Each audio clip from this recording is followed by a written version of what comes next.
I just found a brand new AI copilot that reviews your code and can literally fix it for you in one click. Because here's the deal, as more and more code is getting written by AI, developers are finding themselves spending more time reviewing code than actually writing it. And code reviews are critical, but they're slow, they're exhausting, they're boring, and now they're the biggest bottleneck for shipping things without breaking everything else. And most tools like Cursor, Windsurf, or GitHub Copilot help you generate code, but they don't help you reliably review, reason about, and merge code safely. And that's a real problem. That's exactly where the tool that I'm going to share with you in today's video comes into play. Because by the end of this video, you're going to know exactly what it is, how you could use it, and a bunch of different use cases you could use it for to help you save time and ship things faster. Now, that brand new AI tool that I'm talking about is going to be CodeRabbit, because this allows you to cut your code review time and bugs in half instantly, and you could try it today for free by simply just clicking right here, and then you're going to hook this up wherever you're currently coding. It could be on GitHub, it could be on GitLab, it could be on Azure DevOps or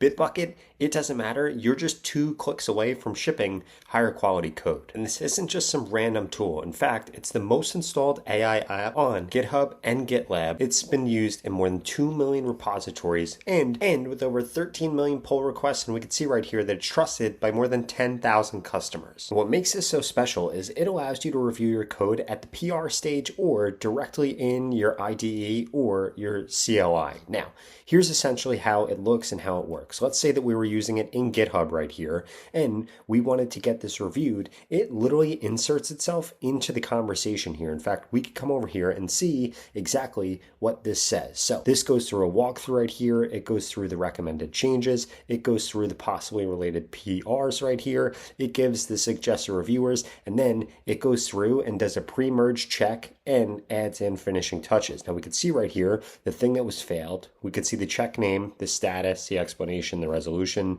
We could see the checks that passed here, the name, the status, the explanation. Then we could see the finishing touches right here, and this will actually go through and say the next things to do, like generating unit tests. And then from here, this actually goes through with all the different review details when it does other reviews, and we could see right here exactly what it recommends, its commits, the files selected for processing, any additional context that was used, and context that was skipped. Now, if we actually click into this and come into the files changed right here, we could actually see over here that this is flagging potential issues, says that it's a major change, and then it goes through all the different suggestions that it actually gives right here and a prompt for AI agents. And what this is going to allow you to do is go through and cut your review time in half, allow you to ship way better code and way cleaner code. Because now most people are creating things using AI, but a lot of times AI just leads to more time reviewing code,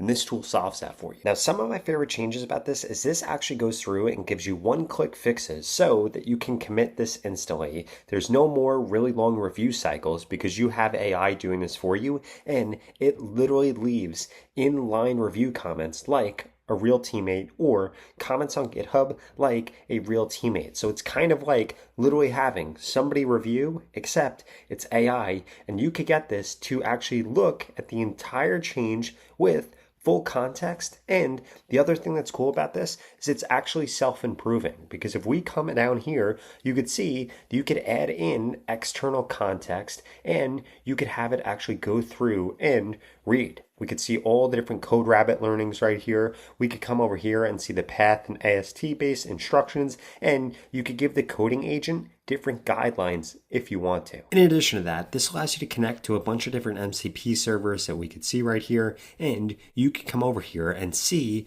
all the different learnings that this has and all the different configurations inside of here. So if you have a specific type of instructions, you could put it in here. If you wanted to review in a specific way, you could put it in here. If you wanted to have access to a knowledge base, you could put it in here, and you can fully customize your CodeRabbit to be specific to you, just like you would if you hired a new teammate, so that it reviews your code base with all the different presumptions that you would be making as a human. On top of that, you also get access to this great dashboard right here that gives you a summary of everything in one place, different quality metrics, different time metrics, different org trends, and data metrics, so that you can stay on top of everything that's actually happening and how humans are comparing versus CodeRabbit. Now, before I show you exactly how this completely changes your team's shipping code, I wanted to remind you that you could go to the pinned comment below and get started with CodeRabbit today for free. If you're shipping code in 2026 and you're still doing slow, manual, exhausting code reviews, this tool is going to change your life. Because at the end of the day, this is what modern code reviews look like, and it's going to help increase the quality of your code and how fast you can ship things. Now, use case number one here is really just how this speeds up your different PR reviews, because we could see right here that this is going to give you the reports that you need, and you could chat with the CodeRabbit bot directly in order to actually implement things,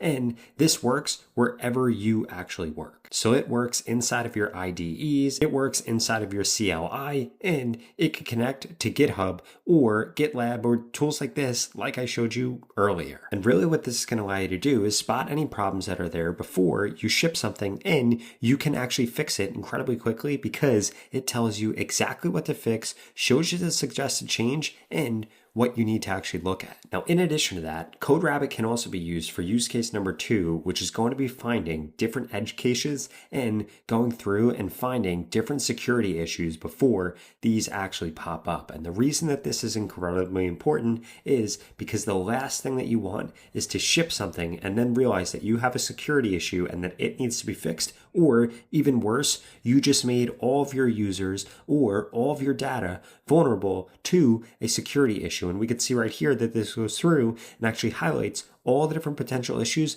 before they ever even become an issue. On top of that, it will also go through and tell you exactly what that issue is, and will actually go through and give you solutions for it. For example, for this one right here, it went through and highlighted how a stronger password hashing algorithm needs to be used here, and then actually suggested exactly how that could be changed and how it could be implemented here. And we could see minus in red, this is what should be removed. The plus in green, this is what should be added. And it goes through and shows you both of these things and what needs to be installed if it's not already installed. And it doesn't just work for optimizations or security optimizations. You could also come into CodeRabbit and actually customize these things inside of organizational settings right here if you come into configuration. So you don't just have to be determined by if you have all of these different settings or rules set up. You can also put them directly inside of here, and this just makes this way easier to use and way more useful because it's not going to be doing things that are outside of the guardrails or outside of the standards that your team currently implements. And essentially what that allows you to do is create an AI reviewer that is fully trained on how you want things reviewed or what things you want enforced without you having to train a real human. Now, if you enjoyed this video, I would strongly suggest you check out this video right here that walks you through 7 other AI tools that I personally can't live without. And if you're a modern developer, you're going to want to check these out too. I'll see you over there.